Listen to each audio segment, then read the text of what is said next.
વડોદરા મહાનગરપાલિકાની સ્ટેન્ડિંગ કમિટીની બેઠકમાં પૂરતા સભ્યો ન આવવાથી બેઠક મુલતવી રાખવામાં આવી હતી।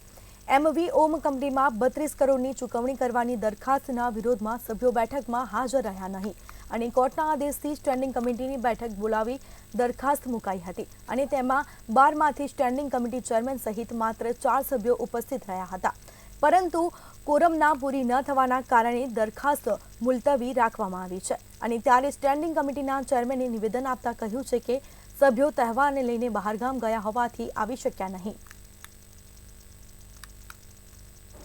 કોર્પોરેશનને ફાયદો થાય એ રીતનું ડિસિઝન લેવાનું અમે લોકોએ નક્કી કર્યું છે। બાકીના સભ્યો જોડે ચર્ચા કરી અને આનો ખૂબ જ સુખદ ઉકેલ આવવા માટે પ્રયત્નશીલ છે। પણ આ કયા પ્રકારની સ્થિતિ? 12 સભ્યોમાંથી 4 જ જણ હાજર, 6 નથી, એટલે સભ્યોને ક્યાંક ને ક્યાંક વિરોધ છે। સભ્યોને વિરોધ તો ગઈ વખતે પણ હતો, કદાચ સભ્યોને સમજાવવા માટે જે રીતના સમજાવવા જોઈએ એ રીતના સમજાઈ નથી શક્યા, જેના કારણે સભ્યોનો વિરોધ છે। કોર્ટમાં જઈએ અને 5 વર્ષ પછી પાછા હારી જઈએ તો આ રકમ લગભગ 100 કરોડ 80 કરોડ આવી મોટી રકમ થઈ જાય।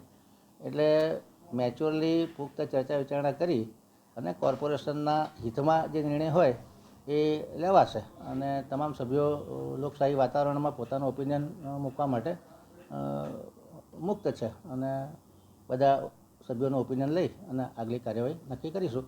સંકલનમાં પણ શહેર પ્રમુખ અને અન્ય મહામંત્રીઓ, મેયર, પદાધિકારીઓ તમામ સાથે ચર્ચા વિચારણા કરી